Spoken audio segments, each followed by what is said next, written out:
Gracias por estar aquí, y Antonio Luquín como nuestro artista de este momento y de la vida, porque hemos estado creciendo juntos.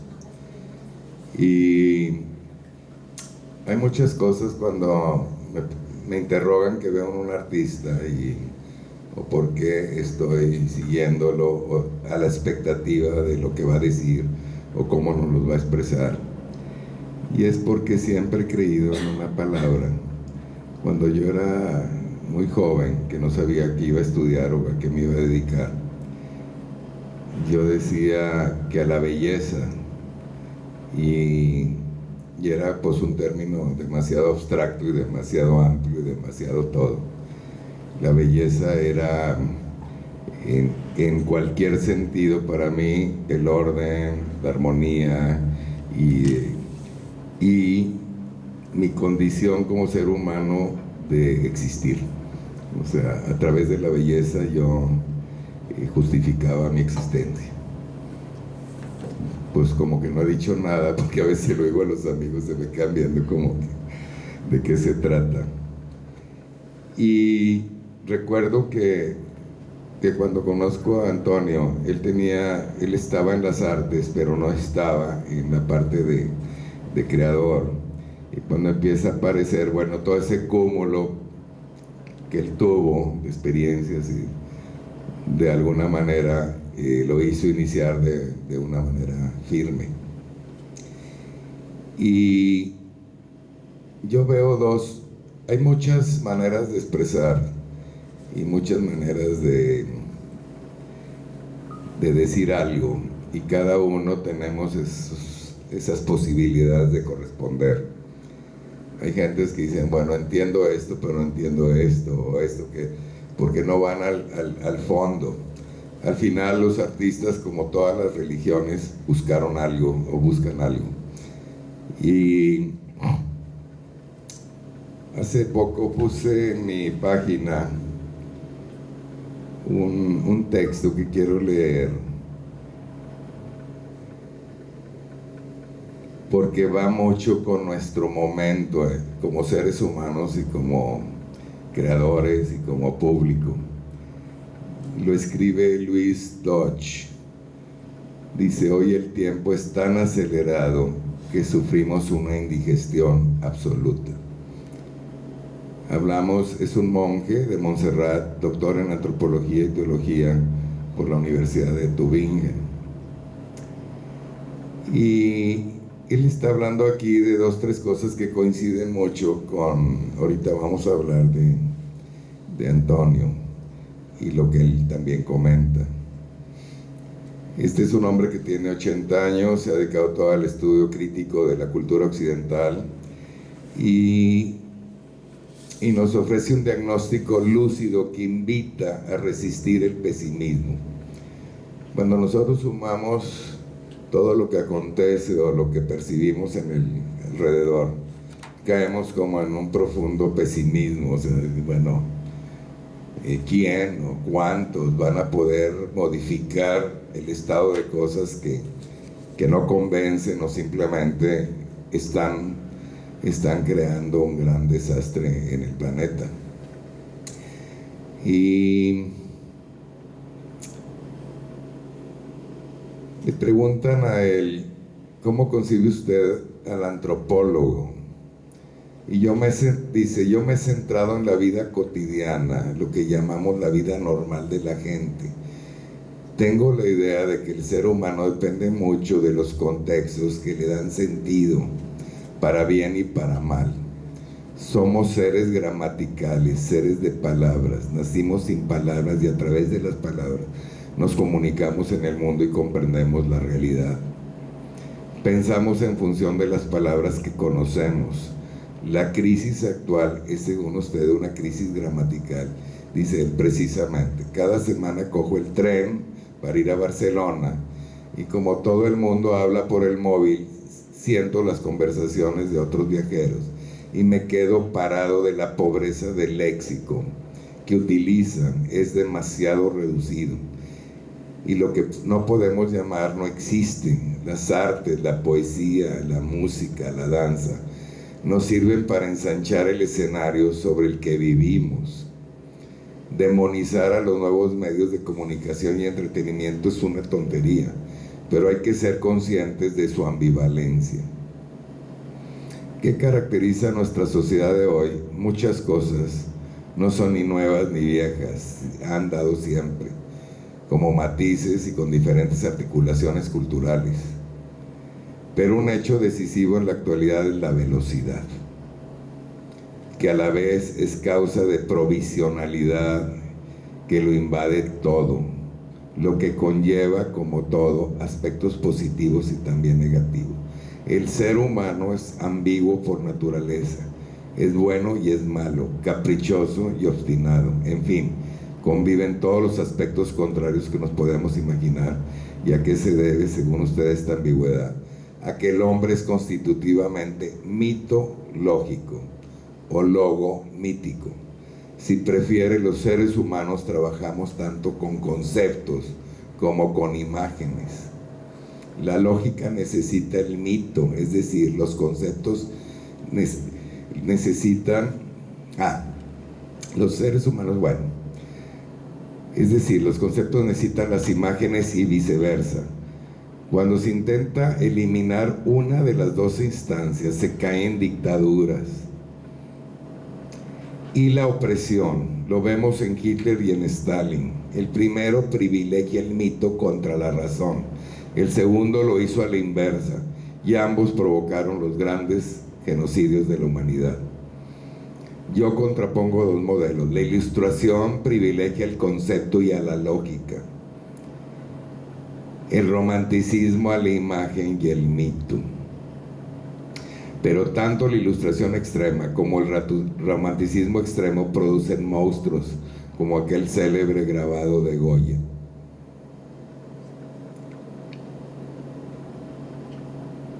Aquí estamos viendo estas dos posturas, porque todo el mundo hablamos del arte conceptual y los conceptos, esas son palabras que nos llevan a la imagen.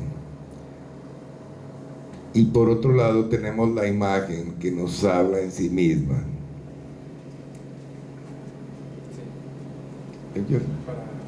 Yo también te puedo pedir uno. Y también te pido un poquito más.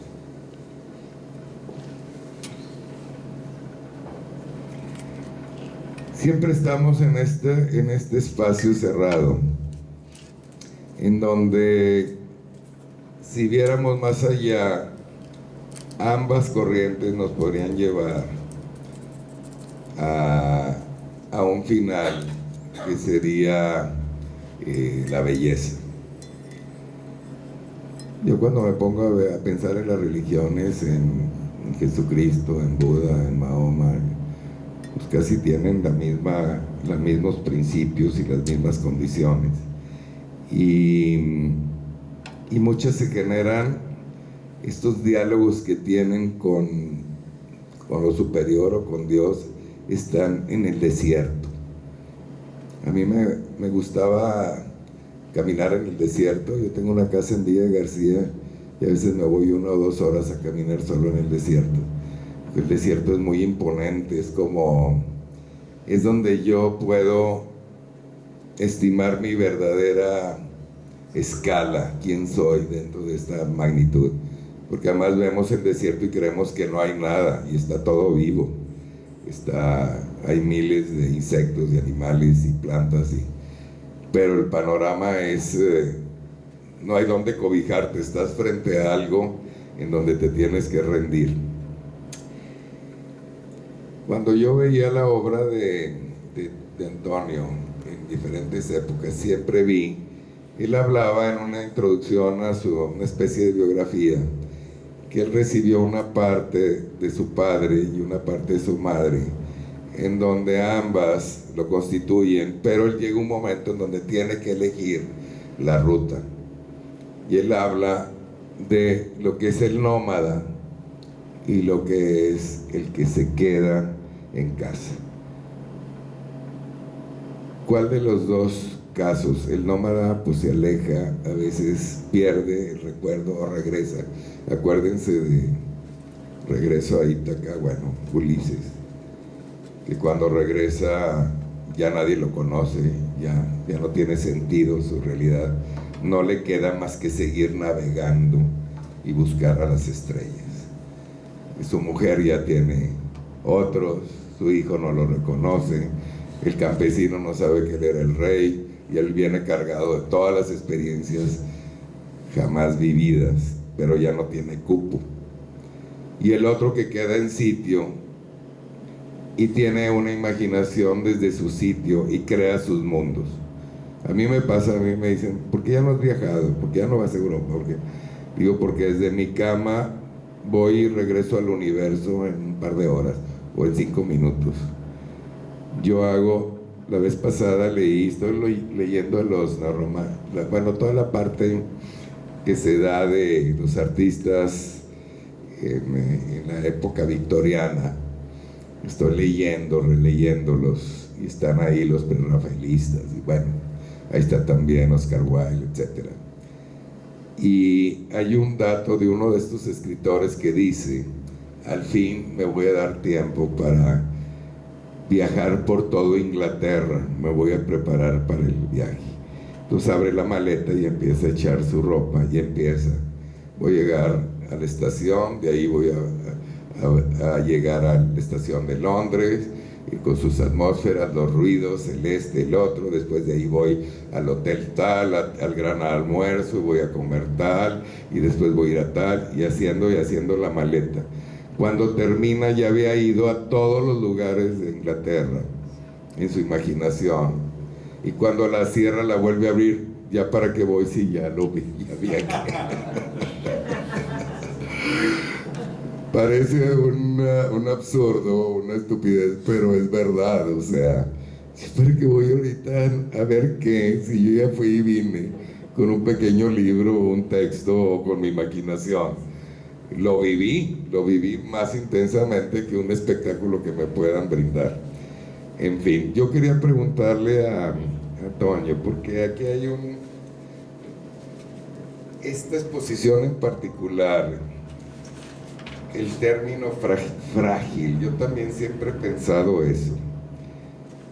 Entre las cosas que pongo, Toño, de repente juego con mil tonteras, pero voy a mencionar una que puse, que era como para mí mismo, y dice: be silly, sé tonto alguna vez en tu vida, be fun, diviértete, goza, be different, sé diferente, be crazy, hazte loco, juega con la locura, be you, sé tú, porque la vida, because life is too short, es demasiado corta, to be anything but happy.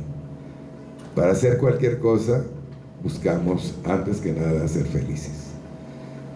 Eso se lo puse aquí, y muchas gentes muy particulares, I agree. Sí, porque no podemos ser una cosa, hay que jugarlas todas y aceptar la locura y las extrañezas y las contradicciones y al mundo con sus opiniones y sus críticas. Digo, es mi vida. Además, no tengo otra, y es corta. Yo no sé si mañana ya no estoy aquí. Es para mí lo más importante, es el gran evento de la vida. Y aquí en Frágil, él lee, ¿quieres leerlo tú o te lo leo? Dice: no existe nada más efímero y delicado que la belleza, porque esta es solo un momento de la existencia. De igual forma, es útil recordar que el universo circundante, nuestra propia vida y la de todo ser viviente, se definen por su fragilidad e inestabilidad. Por lo tanto, es una apuesta arriesgada e insensata la ilusión del poder y la dominación, que, dicho sea de paso, nos han obligado a pagar un alto precio al sostenerlas como divisa. Al hacerlo marginamos la vida y nos marginamos de ella.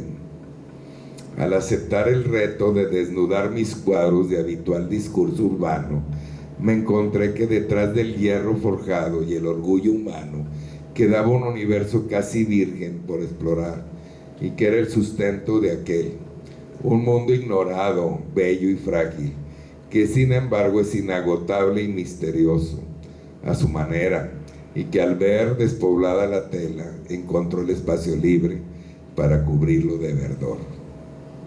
Frágil es la ausencia del discurso civilizador histórico. Por el contrario, parte de lo ahistórico y se erige como la enredadera que crece. Busca sus propios senderos, que son un sí a la vida antes, durante y después del hombre. ¡Qué maravilla! Esto lo escribió Antonio en relación a esto. Cuando yo conocí a Luis Barragán, el arquitecto, él ya era muy mayor, y a mí me encantaba la gente mayor, la gente especial, y yo les hablaba, me la jugaba, que me despreciaran, etc. En total me dice, ¿quién es usted? Y yo, no, pues yo soy un pobre diablo del norte, pero lo admiro y lo amo, y quiero conocerlo. Total me puso una fecha, yo sin saber más dónde vivía, yo sabía sus creaciones, sus conceptos, todo lo de arquitectura. Pero cuando llego, él vivía cerca de Molino del Rey, en una colonia X, se para, había una tortillería ahí, un taller de cosas de coches mecánicos, un barrio. Y el muro era de blocks, todo rayado, cochino, y una puerta de lámina. Y me dice el taxi, ya llegamos. Le dije, no, aquí no puede vivir Luis Barragán, el genio de la arquitectura mexicana. Y me dijo, sí, si quiere lo espero. Total, toque y salió el mozo y me dice, el señor Barragán lo está esperando. Y donde me abrió la puerta, me quedé encantado con lo que vi. Y nunca pensé, yo estaba pensando, le voy a hacer esta pregunta, ¿por qué vive aquí? ¿Por qué esto? ¿Por qué el otro? Pero donde lo vi parado, me robó la elegancia, un tipo como de 1,90, elegante, vestido de tweed con un bastón, y me quedé mudo. Entonces se acerca y me da un abrazo y me dice, bienvenido, y yo, don Luis, y me dijo, antes de que sigas, quítame el don porque tengo la piel arrugada, pero el alma más joven que tú. Para empezar. Total, empezamos a comentar y me dijo, mira, Memo, el privilegio de México, el gran privilegio de una comunidad eran los barrios, en donde estaba la tortillería, el zapatero, el carnicero, era una comunidad viva, en donde mientras existe un espacio así, yo voy a estar ahí. Por eso aquí estoy. Porque al lado me arreglan el coche, compro las tortillas enfrente y la que sea. Eso es. Ahora vivimos en no sé dónde, no conoces al vecino. En un departamento no conoces al de al lado. ¿Qué es esto? Y un día, porque lo fui a ver varias veces, tomábamos algo en su jardín, y había una terracita con una mesa, todo era demasiado en la síntesis, una belleza, era una obra de arte en su casa. Y nos sentábamos y veíamos el jardín, y me dijo un día, ¿qué piensas de mi jardín? Y yo no lo pensé, nada más lo estaba contemplando. Y me dice, ¿qué profundidad crees que tiene? ¿Cuántos metros crees que tengo? Y yo, pues 100. Y me dijo, 100, bueno, 150. Y se me quedaba viendo. Me dijo, Memo, tiene 14 metros de fondo. Pero ¿sabes lo que está aquí? Están pinos, está esto. Yo escogí 30 y tantas variedades de grises, verdes, y lo otro. Las sembré y dejé que ellos mismos se formaran. Así es que este jardín es infinito. puede tener 3 metros, 300, 500, llegar a Acapulco, ida y vuelta. Y es verdad, tú lo estabas diciendo aquí, déjalo, o sea, las cosas, y además deja que la naturaleza se dé la mano y domine y se acomode, ¿entiendes? No tenemos que hacer más. Y aquí también, bueno, entonces ya le voy a pasar el micrófono a Antonio, porque me quedo aquí. Porque yo veo 2 o 3 aspectos en el ser humano, más en los creadores. Uno, hay mucha egolatría en el mundo del arte. Y por otro lado también mucho capricho, muchas cosas. Bueno, he vivido muchos años alrededor de eso. Y con Antonio nunca he tenido un conflicto. No, es un artista que no se la cree, que hace las cosas, o sea, simplemente. Ha tenido momentos muy importantes, situaciones en donde podría alocarse o inventarse no sé qué, y sin embargo siempre está como en esta sordina extraña, necesaria. Porque él está buscando, sabe los ingredientes, y no hay un conflicto, siempre casi no nos hablamos, pero sabemos que ahí estamos, bla, bla, bla, estas reservas muy extrañas en el ser humano. He conocido a otros igual, pero Toño me sorprende porque ahorita la vida está más terrible. Pero bueno. Sí, es un lío mantenerse ecuánime en medio de la calamidad en la que vivimos. En realidad, yo me quedé con ganas de comentar varias cosas porque Memo ha hecho un periplo interesante. Empezamos con aquello de... Estaba yo pensando en James Joyce, cómo crea un mundo en unas 1000 páginas, se crea el mundo del Ulises. Viajas, estabas hablando de la velocidad, Memo, y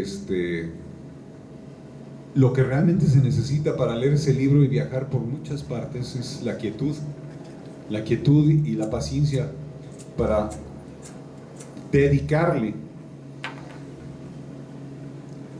algunas horas de lectura atenta y de humildad para comprender lo que está diciendo el autor irlandés con Ulises. Ulises es el viaje alrededor del mundo en 24 horas. Y si uno no se acerca a las obras cumbres de la literatura con humildad, lo único que está haciendo uno es perderse en sí mismo y en esa misma egolatría. Me gustó mucho lo que contaste de Luis Barragán, arquitecto. Yo estudié 2 años arquitectura y tuve el privilegio de tomar clase con Villagrán, el arquitecto Villagrán, que fue el gran teórico de la arquitectura en México. Y él se tomaba la libertad de dedicar esa hora y media de clase a darnos una lección, una cátedra de historia contemporánea. De lo que menos hablaba era de la arquitectura. Y en la necedad y en la velocidad de nuestra velocidad, de la velocidad de nuestros años, pensaba yo que era una pérdida de tiempo una clase de ese tipo. Y después me di cuenta de lo que estaba yo soslayando. El arquitecto Villagrán estaba hablando de experiencia y de historia, y nosotros queríamos academia. Qué enorme pérdida de tiempo, ¿verdad?, para quien espera eso. Del último que estabas hablando. Mira, ¿cómo resistes? ¿A qué llegas para hacer tu ecuación, ¿me entiendes? Porque mira, yo toda la vida he pensado que no hemos salido del proceso de renacimiento, no hemos concluido. Todavía las ciencias están en un lado, el arte está en otro, hay una cantidad de contradicciones muy grandes. Sí. Y por otro lado, la velocidad de de los descubrimientos tecnológicos, es atroz, es tremenda. El tiempo de las artes es otro, no tiene nada que ver con la ecuación de eficiencia, de volumen, de récord, de cantidad, de competencia, que es la base de todo lo otro. Entonces yo digo, el arte debe tener sus pausas, sus tiempos, sus espacios de reflexión importantísimos. ¿A qué horas reflexionas? Tienes razón, Memo. Lo que yo procuro hacer, y desde hace mucho tiempo, es cuando inicio un trabajo como en el que Xochitl me pide, y yo lo acepto como reto, sí, desnudar estos cuadros de los elementos por los cuales soy conocido, sí, lo que realmente tengo que hacer es un alto, respirar profundo, y esa respiración profunda fue equivalente a 4 meses de silencio. No sabía para dónde dirigir mis baterías. Es decir, ¿qué iba a hacer yo si no iba a pintar aviones, balas retroexcavadoras, barcos voladores y todo eso, todo ese detritus, sí, y del orgullo humano que es la civilización? ¿Qué iba a hacer yo? Me tomó 4 meses de silencio prácticamente, muchas dudas, para quitar todo ese hierro fundido, todo ese hierro viejo, y encontrar que lo que quedaba atrás era precisamente lo que no vive con el tiempo, lo ahistórico. La naturaleza toma su tiempo para crecer, y una enredadera que cubre una pared o un edificio puede tomar 20 años, y lo hace puntualmente, eficazmente, y no tiene prisa. El trabajo del artista, como dice Memo, es eso también. No tiene uno por qué forzar la marcha, tiene uno que aprender del silencio, de la enredadera, literalmente. Fíjate, ahorita que hablas de eso,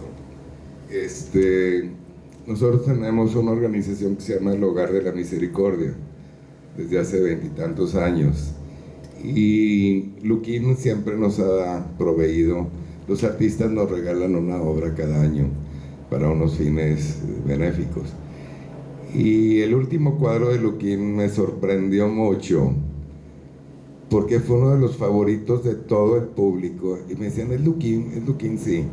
Era una poesía, realmente una cosa hermosísima, y veías como un horizonte plácido, había luz, había algo, porque dicen que al final del túnel, bueno, siempre está esa luz, aunque sea de un cerillo, la empezamos a ver con mucha incandescencia. Entonces, porque si no tenemos optimismo de decir las cosas seguirán y seguirán para bien, pues nos despedimos de este momento del mundo. O sea, yo tengo una nieta reciente y digo, me acongojaba mucho pensar su futuro, cómo la va a vivir con todos estos cambios, y de repente la veo y es una niña que está adaptada a su realidad, como lo fui yo o mis antepasados. Entonces, la gracia de esa creación que toma su tiempo, esa condición del ser humano, me pone optimista. Es más, yo puedo decir, ya me puedo morir, mi raíz y mis genes ya están allá, son los que van a continuar. Me tranquiliza el decir, ahí seguirá esto. Es como lo que es un legado, ¿me entiendes? Las obras son un legado. Yo digo, bueno, ahorita me preguntaba el diario, bueno, pero ¿cómo ve? Dije, a mí, si yo le digo que él es surrealista, o realista, o hiperrealista, o paisajista, a mí no me quita nada del encanto de contemplar su obra. A mí qué me importa si es surrealista o lo que sea. Eso lo inventó el hombre para poner órdenes y clasificaciones desde la ilustración. Es como si oigo yo un fragmento de cualquier gran músico. Estoy pensando si estaba sufriendo cuando lo hizo, si la esta, si... Yo estoy con la música en vivo. Ese es su legado. Ahora, el Matrix, la composición es armónica, es perfecta, es inagotable. Es la base de toda la creación, o sea, lo percibo. Y lo que trato es nada más quedarme con la pura música y cuando acaba, pues llegar a ese final. ¿Qué pasó en mi cerebro? Me alimentó, me dio estas correlaciones neuronales para crear también una especie de armonía en mi percepción. Lo mismo pasa con el arte. Yo le puedo hacer 1000 preguntas, pero a fin de cuentas, él ya no las está diciendo en su obra. Él me puede platicar toda una historia de cuando fue y caminó y descubrió o tal imagen. Sí, pero ese otro algo más. Ahora la belleza cuando nos sobrepasa, cuando nos asombra, nos aniquila también. Hay un síndrome que se llama el síndrome de Stendhal. A mí me pasó 2 veces con el cuadro del Cordero Místico de Jan y Hubert van Eyck y con el David de Miguel Ángel en Florencia. Cuando lo vi se me doblaron las piernas, empecé a llorar, el pulso se me desató, mi guía me hizo a un lado y me dijo, tranquilo, es Stendhal, es Stendhal.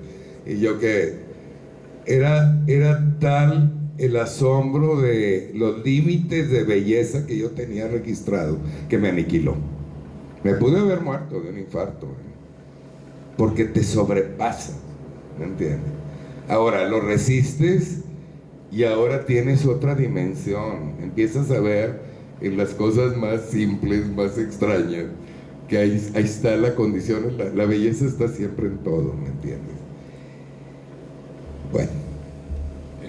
Esto que está diciendo Memo me recuerda también en Villa Borghese, en Roma, ver el rapto de Proserpina de Bernini. Fue esa experiencia, ¿no? De que te sobrepasa lo que estás viendo, dices, esto no es posible, no es posible. Y no entra a nuestras capacidades. Me hinqué literalmente frente a aquella imagen. Me sentí desconcertado de tanta belleza, pero bueno, quería completar eso que estabas contando porque es un hecho. Pero ahora, ¿cómo resistes? Yo veo casi heroica la posición de muchos individuos que están en esta apéndice marginal de la sociedad. Así veo a los artistas, así veo a muchos pensantes, a mucha gente creadora, que no están en el ruido, ni en la marquesina, ni en los medios masivos de promoción, están como outsiders. O sea, ¿cómo resistes? ¿Te resiste la esperanza o el pacto tuyo contigo? Bueno, lo que me ayuda a tolerar eso es que el otro día me preguntó un jovencito, me dice, oye, ¿qué se siente ser famoso? Le dije, famoso Ricky Martin, ¿no? Exacto. No soy famoso. Exacto. Afortunadamente está uno tan al margen de la fama y de ese éxito abrumador que tiene uno tiempo, a pesar de todo, para trabajar, para concentrarse. De otra manera no se puede más que para vivir para la imagen pública. Exacto. Entonces, afortunadamente pertenezco a ese régimen de artistas marginales, porque los artistas marginales nadie los pela, entonces tienen todavía tiempo para trabajar. Así es. Y para guardar silencio. La génesis del autor, del pintor, por ejemplo, para mí fueron 10 años de silencio, mucho antes de que yo empezara a trabajar de manera sistemática a fines de los 80s. Yo llevaba 10 años de silencio y de contemplación.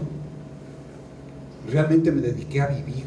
Exacto. Y también me preguntó hace muy poco alguien, oye, ¿estás haciendo canciones? Porque, bueno, esa es otra de las betas en mi vida, el músico. Oye, ¿ya estás haciendo canciones? Le digo, no, ahorita estoy viviendo. Tengo una situación de vida apremiante que tengo que resolver. Ahorita estoy viviendo.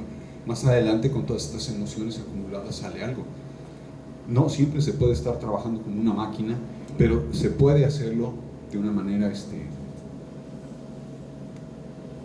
debe hacerlo uno de una manera cotidiana y respetuosa. Hay uno de mis cuadros favoritos, es un pequeño cuadro que son como puros, no sé, pajas o algo muy... Nada más cubre ese espacio esa hierba que está ahí. Cuando Barragán me invita a ver, yo no conocía sus obras, y me invita con su asistente que vaya a ver la caballeriza de los Egerstrom en México, en Arboledas. Entonces me acompañó y me dijo, ve a verla con él y cuando regreses comemos aquí en mi casa. Entonces pues yo iba muy emocionado porque la conocía nada más en libros. Y doy vuelta y donde aparece un muro gigantesco, que era la barda de la casa, estaba recién pintada de un color naranja encendido, pero inclusive la cal o el color estaba en el piso, no estaba pintada nítida. O sea, pintaron y chorreó el color en él. Era una maravilla. O sea, de donde di la vuelta y vi, todavía no entraba al espacio y ya era algo aquello fabuloso. Ya entramos y de un lado estaba la casa de los Egerstrom y mucho más allá estaban las caballerizas, que son las obras más famosas de él. Yo entré al espacio. La arquitectura tienes que transitarla, tienes que caminar y identificar los volúmenes, los colores, la atmósfera, bla, bla, bla. Estaban los Egerstrom aquí, es una familia de las más ricas, suecas, eran los dueños de la Ericsson, y ellos tenían caballos muy famosos y le encargaron una caballeriza a Luis Barragán para sus caballos en México, pero al final les hizo una casa para ellos. Entonces me dice el asistente, ¿no quieres ver la casa? Y me dio mucha pena porque vi que había gente. Y pregunto, me dijo, aquí están los Egerstrom. Dijo, no, yo no quiero importunarlos. Pero nos acercamos y me alcancé a ver el comedor. Ahí estaban como preparando la comida. Y vi que había un candil de bacará inmenso. Y los muebles eran ingleses. Y alcancé a ver la alfombra que era un abusón francés.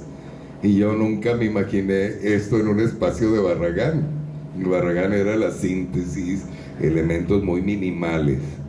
Eso me sorprendió, pero se veía maravilloso. O sea, cuando yo vi esto dije, bueno, ¿de qué otra manera podría estar? No sé.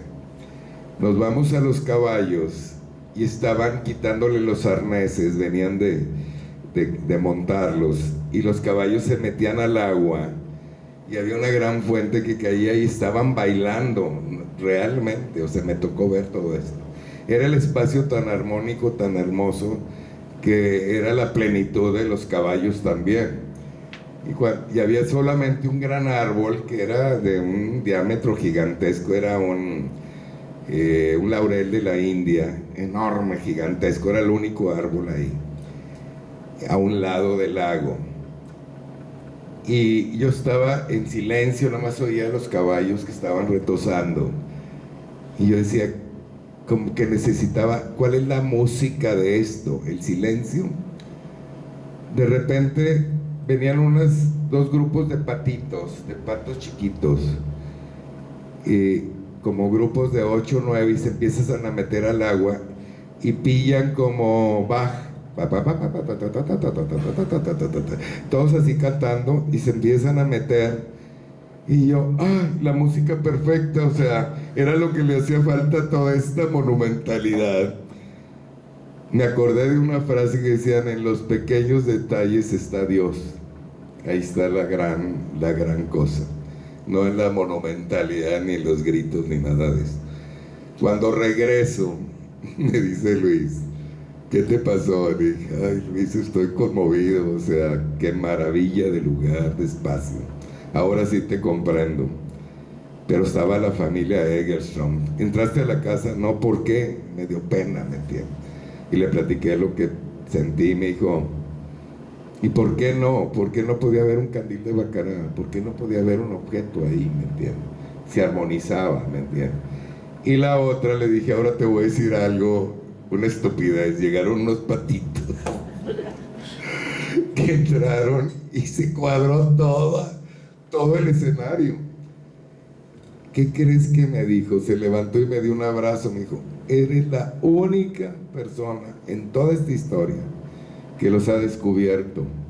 Se llaman patos pichichis, los trajes de no sé dónde. Es la música que acompaña mi silencio. Y yo, God, eso es Barragán. Esa sutileza, esas cosas que no las ves, no las percibes, pero están en su cabeza, ¿entiendes? Yo nunca he leído nada de esto en miles de libros que he encontrado, y debe de haber mil cosas de estas en su creación, ¿me entiendes? A veces vemos, pero no vemos los símbolos, los arquetipos que traemos aquí, porque están bloqueados en el subconsciente o en el inconsciente. Pero al ver la imagen, se descubren. Es cuando empatamos, ¿me entiendes? A lo mejor tú no te diste cuenta, pero tú traes también una memoria ancestral que me la estás también revelando, ¿me entiendes? Pero no la estás revelando acá. Claro que los ojos es la gran cámara, ¿verdad? Yo estaba viendo ahí que traes a Thomas Mann, Muerte en Venecia, que fuera de mis obras favoritas. Yo leo mucho a Thomas Mann, y Muerte en Venecia me metió en un gran problema en mi vida, porque era el problema de la belleza en sí, y del creador siendo como un creador dentro del arte, y de la vida en el otro lado. Entonces esas eran sus grandes discusiones en esta obra. Pero ahora veo que ahí estás, y no sé qué es, porque estaba viendo el libro ahí. Bueno, es una colección de 20 clásicos. Este es un cuadro al óleo. Me pidieron que hiciera la traducción visual. Es decir, sí, no se trataba de ilustrar este libro, sino de hacer la traducción visual de Muerte en Venecia, y incluye 30, no viñetas, 30 dibujos y grafitos, y el óleo de la portada. Es traducción visual porque es una narración independiente, relativa al texto, pero es una narración totalmente, se puede leer también la historia a través de los dibujos. Me estaban preguntando que dónde se conseguía el libro. Pues yo creo que en Gandhi, ¿no? Me imagino, en Fondo de Cultura o cualquier librería grande. Fue una maravillosa experiencia, una oportunidad de incursionar ya en lo que es este tipo de trabajo, y me dieron la oportunidad de trabajar con Venecia, que creo que es mi puerto favorito.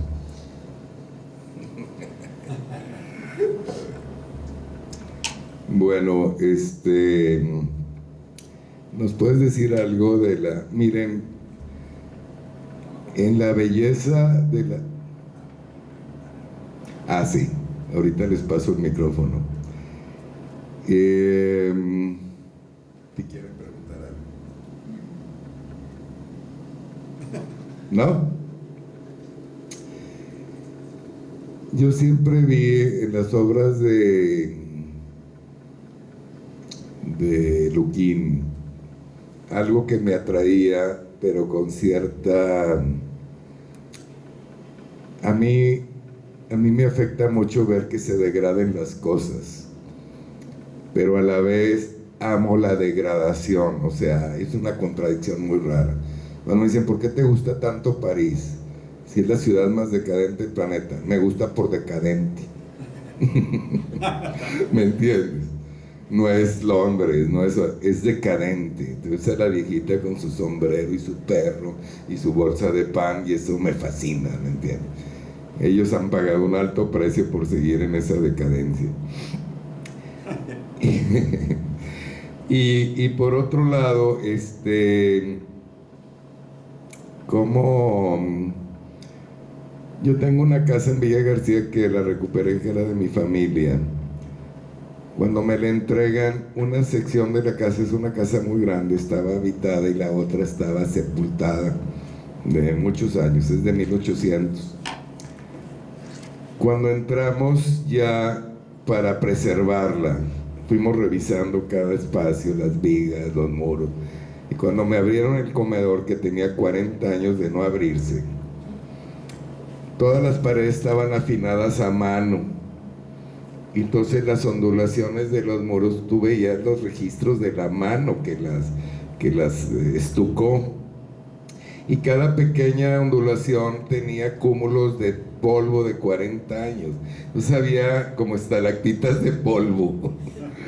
Era una maravilla. Y de repente una grieta que cruzaba, es de adobe la casa, los adobes están moviéndose y hacen craqueles. Y era una obra de arte. Y yo me quedo así, espérenme una semana para ver qué hago, porque voy a quitar la historia acumulada de la naturaleza, ¿me entiendes? Porque este principio de quererlo todo actualizar, no dejarlo que se vaya, ¿me entiendes? Sufrí mucho, pero al final, bueno, tumben y acaben, vamos a dejarla como era. Pero esta extraña fascinación entre el desgaste y la preservación, siempre estamos. El hombre tiene esta idea de dejar de un lado la mortalidad. Somos efímeros, somos de muy corta existencia. Porque este deseo de la inmortalidad, porque este deseo de ser infinitos, somos finitos, o sea, es una lucha terrible del hombre.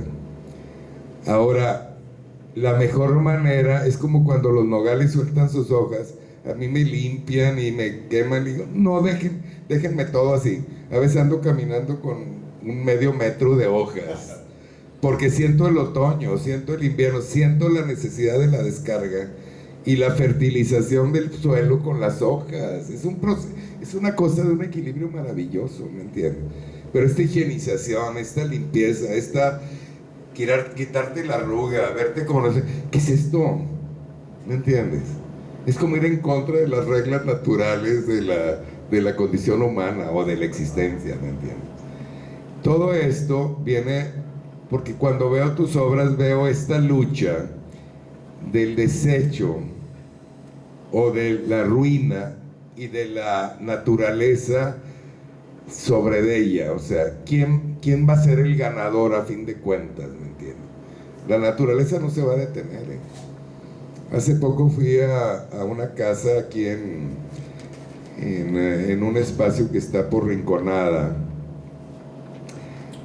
y ahí fue una zona minera y había unas casitas de mineros de la época de 1800 y pico, y yo pasaba por ahí, nunca las había visto, y el amigo que iba conmigo me dijo, vamos a visitar cómo era esta zona, y tardé en encontrar las construcciones porque ya la naturaleza se había metido, había árboles entre los cuartos y todo esto, y ahí me tranquilicé, dije, no, la naturaleza nadie puede con ella. Podremos eliminarnos nosotros, pero ella va a sobrevivirnos. Es muy ambivalente este gozo de la posibilidad y esta tristeza del desgaste, ¿me entiendes? Tus cuadros tienen eso, te dan una alegría brutal, pero también te dan una sensación de cierta nostalgia, cierta melancolía. Y yo creo que tú no eres melancólico, pero nosotros sí lo proyectamos. ¿No crees? Bueno, ahorita que estaba hablando Memo, recordé en torno a esto de la naturaleza y la degradación de la naturaleza. Hay una pequeña narración, creo que es de Italo Calvino, que si mal no recuerdo es un giardino incolto, algo así como un jardín descuidado, sí. Y del mismo autor, el varón rampante. El varón rampante no es otra cosa que la protección del joven en los árboles, sí. de la brutalidad del padre y de la sociedad en su conjunto. Pero esto del jardín descuidado es precisamente, dejemos que la naturaleza crezca y muera sola. No tenemos que intervenir el paisaje, y me parece una torpeza intervenir el paisaje o cualquier otro tipo de cosas. Hay que dejar que sigan su curso. y son de una belleza inenarrable. Realmente me doy cuenta de eso porque Memo ha hecho su mejor esfuerzo para definirlo, pero no hay nada como pisar las hojas de un árbol en otoño, en la banqueta. El sonido es parte de la música, de la que nos rodeamos muchas veces en silencio, las personas. Pisar. Cuando yo iba a Francia y veía Versalles y los jardines y todo esto, decía, ay, qué extraño mundo de los Luises y etcétera, que manicuran, es como estos perros French Bulldog que les ponen bolas aquí y acá, y así son los jardines de los franceses. Hijo, a mí me tensan, digo, veo la perfección y la belleza, pero está dominada la naturaleza por estos jardineros. Sí, la locura de la ilustración, esa es. Y después voy a Italia, Roma, y me voy a las grandes colonias, las avenidas de las embajadas y todo. ¡Qué bárbaro! Italia, yo un día Italia es ocre, pero hay ocres rosados, ocres amarillos, ocres palidentos, 300,000 versiones del ocre, ¿me entiendes? Y te ves los jardines y ves una enredadera que se trepó un limonero, después se pasó a un ciprés y después ves este desorden. Es alta cultura. Italia es otra historia, ¿eh? Y me conmueve. A través de los jardines me doy cuenta de a dónde llegaron estos, ¿me entiendes?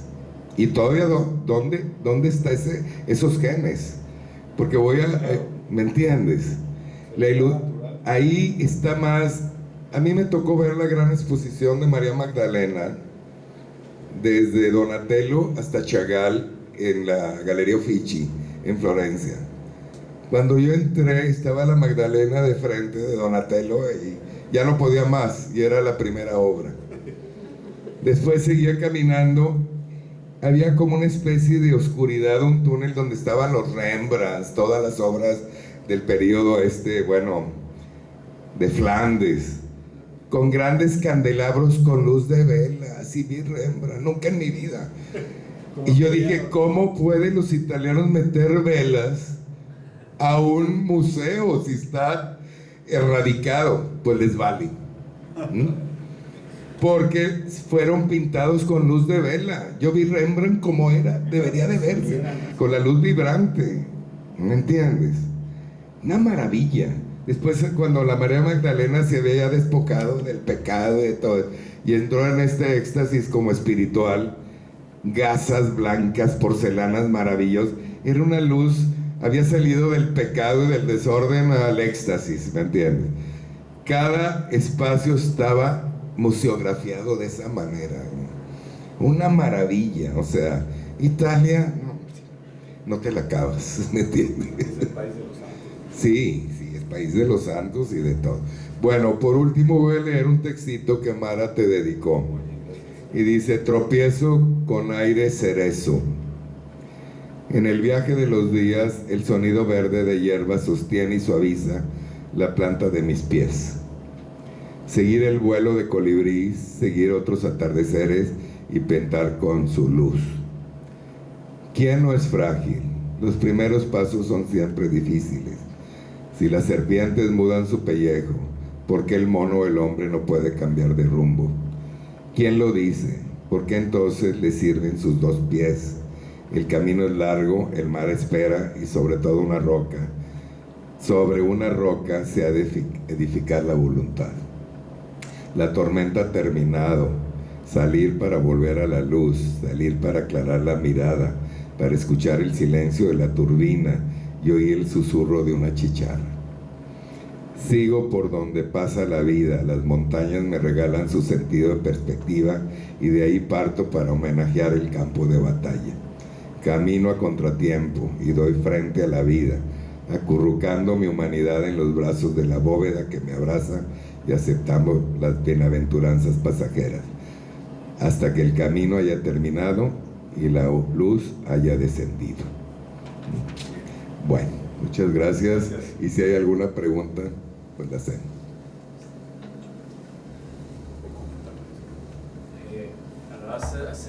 hace tiempo que estuviste 10 años en silencio, entonces, bueno, estaba buscando yo también hablar acerca del silencio. ¿Cómo tú en tu experiencia personal concibes el silencio como un agente productor, como tierra fértil hacia la creación? Porque pues a través del silencio, como decía Memo, nos vamos al desierto y encontramos la contemplación, nos ponemos en la reflexión. ¿Cómo sería un poco de esta parte que te lleva a ti, de este punto silencioso, a llenar un lienzo con color y con todas esas ideas? El silencio acaba por petrificarse en formas.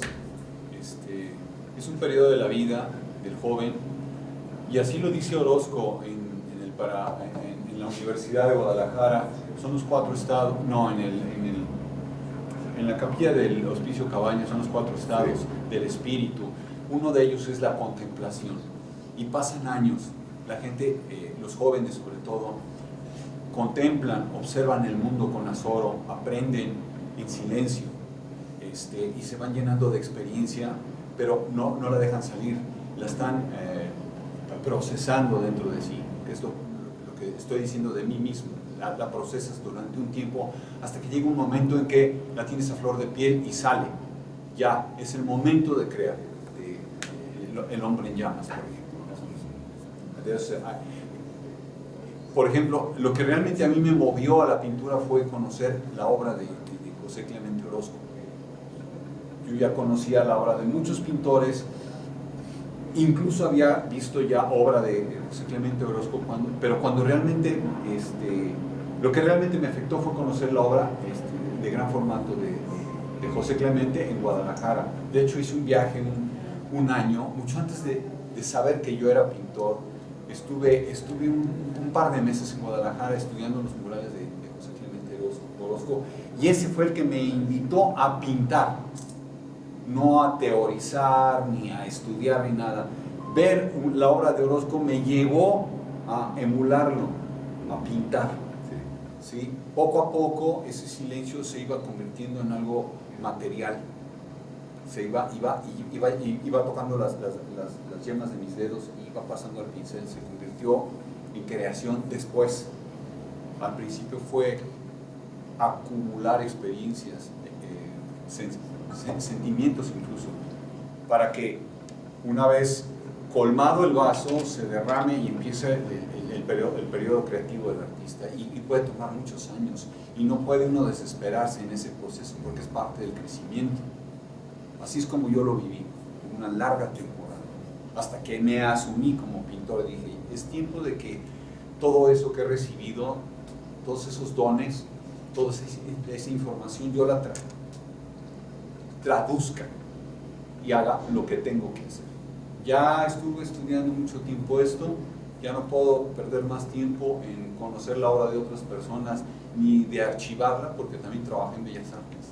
Creo que es el momento de que yo haga mi trabajo y archive mi obra y lleve a los demás todo eso a través de la visión del artista, ¿no? En ese momento te separas también de ti mismo y hablas en tercera persona. Ese que pintó el cuadro es Luquino.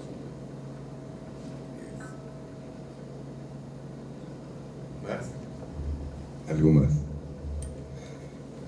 Él es el que está hablando es un pintor joven, Ismael, y lo conocí hace unos días y estaba hablando mucho con él porque él es de la Escuela de Artes Plásticas de aquí, de la universidad, y conozco todo el manejo de la universidad y lo que pasa, y me sorprende mucho su criterio y su singularidad y este mundo reflexivo en el que está, y haciendo la parte dura de la vida, pero pues eres uno o dos en toda la escuela.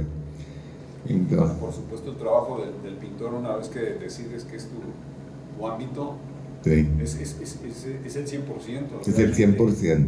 No puedes escatimar tiempo ni energía para hacerlo. No, a veces yo hablo y si tengo ahora 2 horas para dormir, 3 horas, digo, oye niño, yo también fui joven, pero modérate porque necesita el descanso, pero no hay 24 horas del día.